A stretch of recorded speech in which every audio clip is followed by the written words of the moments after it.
Unpredictable, invisible, and truly terrifying, poltergeists seem to appear from nowhere, leaving a trail of strange disturbances and destruction in their wake. Before we begin, I'd like to express my sincere thanks and gratitude to all my subscribers and viewers from around the world who have been so positive about the channel.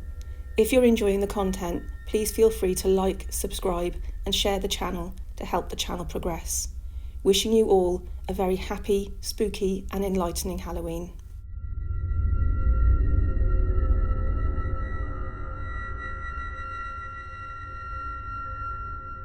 The Burlington Arcade is located at 51 Piccadilly in the fashionable district of Mayfair. At 196 yards in length, this beautiful covered shopping arcade is one of the longest in Britain. It was built in 1818 at the request of Lloyd George Cavendish, the Earl of Burlington, apparently for his wife, so that she could shop safely amongst other genteel ladies and gentlemen away from the busy, dirty and crime-ridden streets of London. The arcade is still patrolled by top hat-wearing beadles who enforce Regency laws. It is forbidden to sing, whistle or hurry in the arcade, as historically this is how pickpockets and prostitutes would communicate in the past. In the 1970s, a shop selling leather goods and tobacco reported some very odd occurrences that happened in the middle of the night.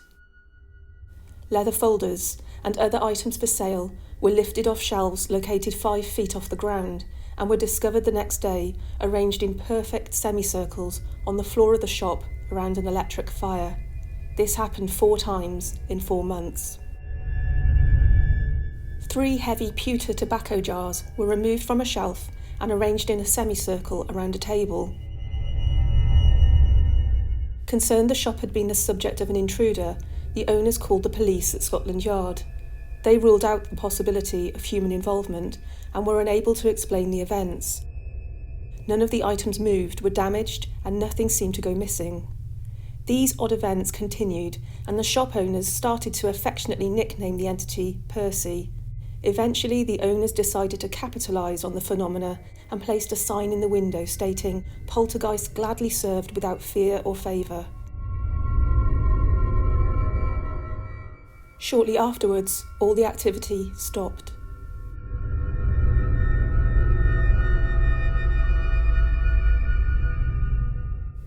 Founded in 1883 with Prime Minister Gladstone, the great Liberal leader, as president, the National Liberal Club is located on the Victoria Embankment in Whitehall and is a private members' club. Its facilities include a dining room, a bar, a function room, library, and an outdoor riverside terrace.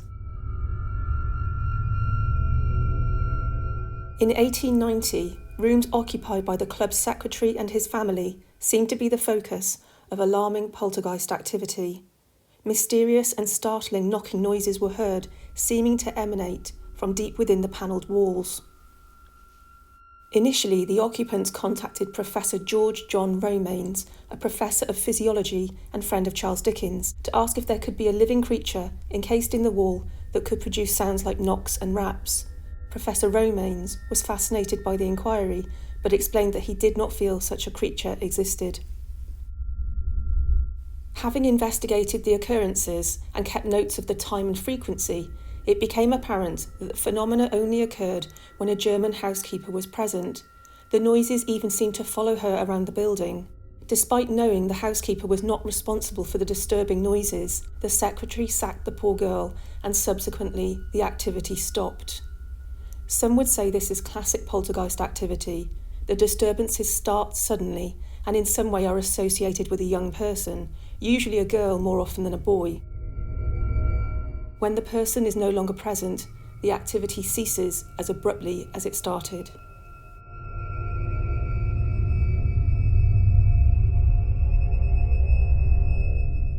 The residents of a basement flat in Adamson Road, Hampstead, had a bizarre encounter with a poltergeist many years ago.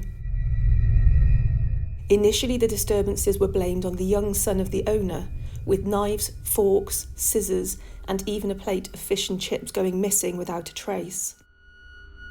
However, books would fly through the air, strange marks appeared on the young boy, and none of the residents' pets would go near the basement.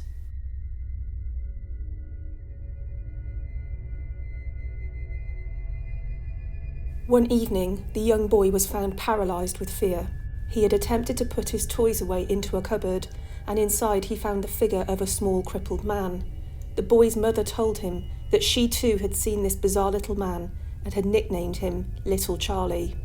She explained that when she saw him, he was so small and ugly that she thought he was a monkey and nearly called the zoo to ask if an animal had escaped, but when she returned to the cupboard, he'd vanished.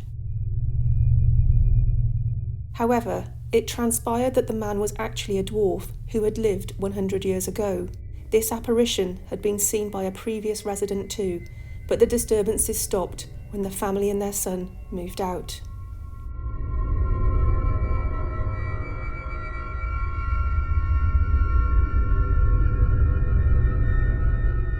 In February 1949, poltergeist activity was reported at the Anglo-American shoe shop in Kilburn High Street. Jim Best, a 38-year-old shoe repairer, his manager, Charles Fishburne, and 2 shop assistants were all convinced that very odd things were happening. Shoes would move of their own accord, hammers and chisels would fly through the air, candles would move and light themselves, locked doors would open, and tapping sounds were heard on solid walls. Jim Best, who had worked at the shop for 20 years, found brown shoes dyed black. Other shoes were found in the street, and on one occasion, the workbench was found smashed.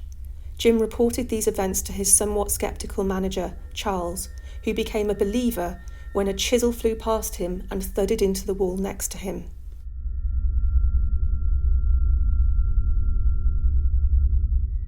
One shop assistant was attacked by a shower of metal shoe tacks, and a book was thrown at her with such force that the leather cover broke. Another assistant felt the presence of a person behind her. She turned to confront the person, but was hit on the arm by a soldering iron. Charles and Jim decided to investigate.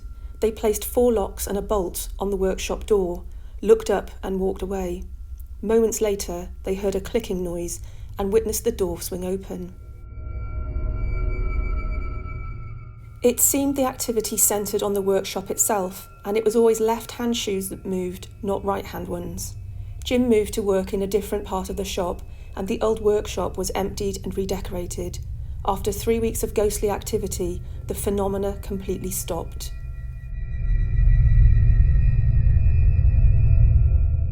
Have you experienced any poltergeist phenomena in your home or workplace?